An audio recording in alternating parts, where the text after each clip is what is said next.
કેમ છો વિદ્યાર્થી મિત્રો? નમો નમઃ. વિષય સંસ્કૃત, પાઠ નંબર 20, સંસ્કૃત ભાષાયા વૈશિષ્ટમ, સંસ્કૃત ભાષાની વિશેષતા. પાઠનો આજે આપણે અભ્યાસ કરીશું. જોઈએ પ્રસ્તાવના. સંસ્કૃત ભાષાની અનેક વિશેષતાઓ છે. એક તો આ આપણા ભારતની પ્રાચીનતમ ભાષા છે. વળી તે આપણી સાંસ્કૃતિક રાષ્ટ્રભાષા પણ છે. ભારતીય પ્રાચીન સભ્યતા તથા સંસ્કૃતિ વાહક છે. આ ઉપરાંત સંસ્કૃત ભાષામાં માત્ર ભારતીય ભાષાઓની જ નહીં પરંતુ વિશ્વની અનેક ભાષાઓની જનની છે. સંસ્કૃતની ખ્યાતિ સર્વત્ર છે, પરંતુ અત્યારે તે પ્રાચીન ભાષાના જમાનાની જેમ બોલચાલની ભાષા રહી નથી. આને લીધે લોકોને તેની સાથે આત્મીયતા બંધાતી નથી. એક ભાષા તરીકે સંસ્કૃતની જે ખૂબીઓ છે તે જનસમાજે જાણવી જરૂરી છે. પ્રસ્તુત પાઠમાં તે દિશામાં પ્રવૃત્તિનો ઉપક્રમ અને પ્રયત્ન છે. અહીં સંસ્કૃતની ભાષાગત વિશેષતાઓની સાથે તેનામાં રહેલું અભિવ્યક્તિનું સામર્થ્ય અને અભિવ્યક્તિ માટેના વિવિધ વિકલ્પોને સમજાવવાનો ઉપક્રમ રાખ્યો છે. જોઈએ પાઠ. વયમ જાનામિહ યત સંસ્કૃત ભાષાયા સર્વાસામ ભારતીય ભાષાયાણમ જનની વર્તતે. આપણે જાણીએ છીએ કે સંસ્કૃત ભાષા બધી જ ભારતીય ભાષાઓની જનેતા છે. અતઃ ચ સંચારે યાહ ભાષા સંતિ તાસુ સા પ્રાચીનતમા ભાષા. અને વળી સંચારમાં જે ભાષાઓ છે તે સર્વત્રમાં તે સૌથી જૂની ભાષા છે. અસ્યા ભાષાયા અનેક વિધમ વૈશિષ્ટ્યમ અસ્તિ. આ ભાષાની અનેક પ્રકારની વિશેષતાઓ છે. અત્ર ઉદાહરણ રૂપેણ કચ્ચિત વૈશિષ્ટ્યમ પ્રદર્શ્યામઃ. અહીં ઉદાહરણ તરીકે અમે અહીં કઈક વિશેષતા પ્રદર્શિત કરી છે. પ્રથમ વૈશિષ્ટ્યમ, પહેલા નંબરની વિશેષતા છે. સંચારસ્ય સમસ્તેષુ પુસ્તકાલયેષુ પ્રાચીનતમઃ ગ્રંથ વર્તતે ઋગ્વેદઃ. સંચારના સર્વ પુસ્તકાલયોમાં સૌથી જૂનો ગ્રંથ ઋગ્વેદ છે. અયમપી સંસ્કૃત ભાષાયાઃ એવ ગ્રંથઃ. આ પણ સંસ્કૃત ભાષાનો જ ગ્રંથ છે. એવં સંચારસ્ય પ્રથમં પુસ્તકમપી સંસ્કૃતસ્યૈવ વર્તતે ન તુ કસ્યાચિત અન્યસ્યા ભાષાયા. આમ સંચારનું પ્રથમ પુસ્તક પણ સંસ્કૃતનું જ છે, બીજી કોઈ ભાષાનું નહીં. દ્વિતીયમ વિશિષ્ટમ, બીજી વિશેષતા. સંસ્કૃત ભાષાયા વર્ણમાલા અસ્તિ તત્ર યહ વર્ણક્રમ નિર્ધારિતઃ વર્તતે. સંસ્કૃત ભાષાની જે વર્ણમાળા છે તેમાં બધા વર્ણોનો જેમ ક્રમ નક્કી કરેલો છે. સહ વૈજ્ઞાનિક તાર્કિક ચ અસ્તિ. તે વૈજ્ઞાનિક અને તર્કસંગત છે. પ્રકૃતિતઃ સર્વેભ્યઃ માનવેભ્યઃ યત ઉચ્ચારણમ પ્રાપ્તમ અસ્તિ. મનુષ્યોને કુદરત પાસેથી જે ઉચ્ચારણ તંત્ર મળ્યું છે તે તસ્ય અનુચરણમ કૃત્વા અત્ર વર્ણમાલાયામ વર્ણનામ ક્રમઃ નિર્ધારિત વર્તતે. તેને અનુસરીને અહીં વર્ણોનો ક્રમ નક્કી કરેલો છે. ઉચ્ચારણ તંત્રસ્ય અનુસારમ અકારસ્ય ઉચ્ચારણમ પ્રથમમ ભવતિ. ઉચ્ચારણ તંત્ર પ્રમાણે અકારનું ઉચ્ચારણ પહેલું થાય છે. અતઃ વર્ણમાલાયામ અકારઃ પ્રથમ વર્તતે. આથી વર્ણમાળામાં અકાર પહેલો છે. અતઃ વર્ણમાલા અકારમ પ્રથમ વર્તતે. એવમેવ વ્યંજન નવવર્ણેષુ કકારસ્ય ક્રમઃ ચકારસ્ય ચ ક્રમઃ પશ્ચાત વર્તતે. તસ્યાપી કારણમ મિદમેવ.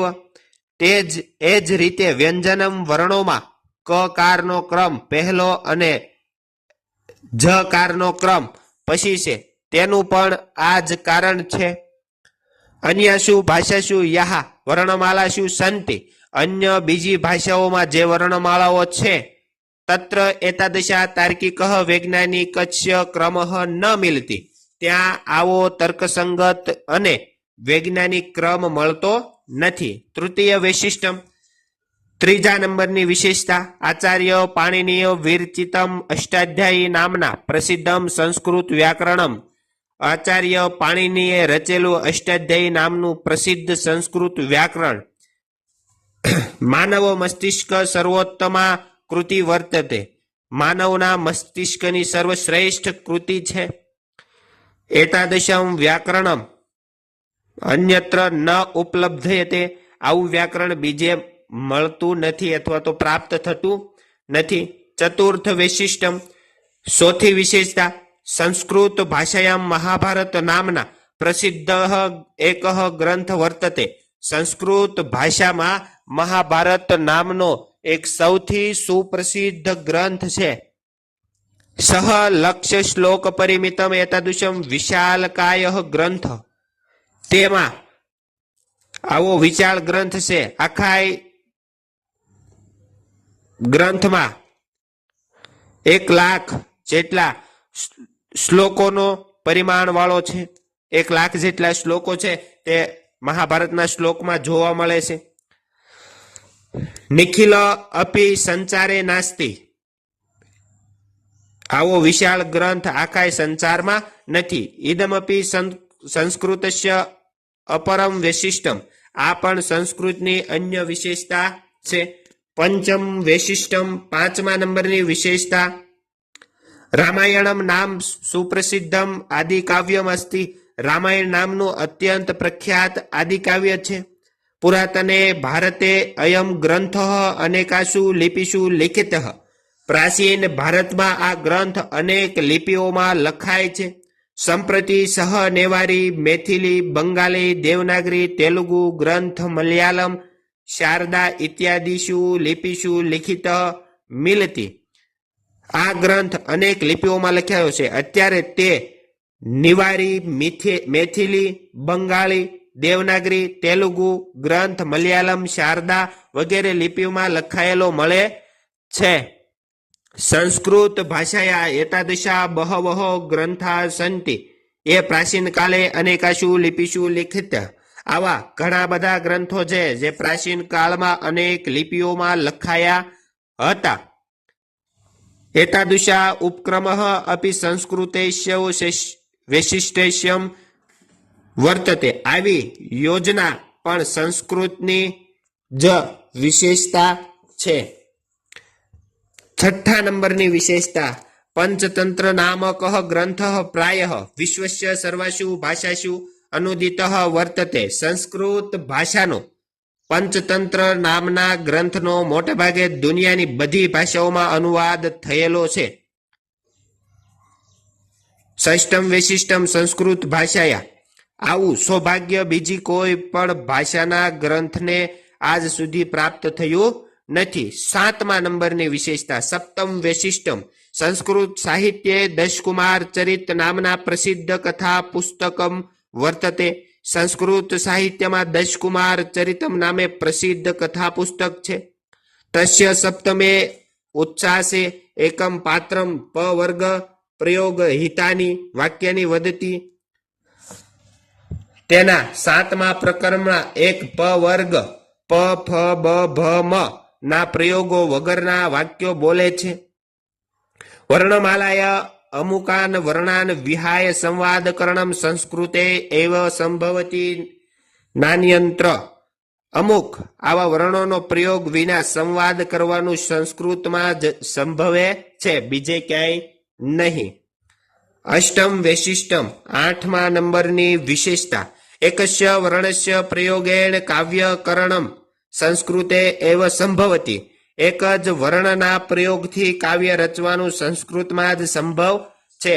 મહાકવિના માઘેન વિરચિતે શિશુપાલ વદમ મહાકાવ્યે તદકારસ્ય નકારસ્ય ચ એકમાત્રસ્ય વર્ણસ્ય પ્રયોગ નિર્મિતા પદ્યાની, મહાકવિ માધે રચેલા શિશુપાલ વધ નામના મહાકાવ્યમાં એકમાત્ર દકાર અને નકાર વર્ણના પ્રયોગ વડે રચેલા પદો આને એના પ્રમાણમાં છે. અસ્ય પ્રમાણિમ સંતિ એવં સંસ્કૃતસ્ય અનેકા વૈશિષ્ટાની સંતિ.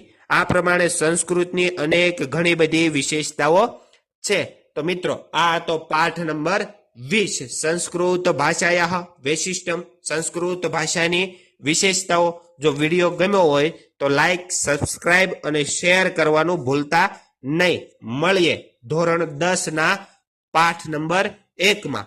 આભાર. Thank you. ધન્યવાદ.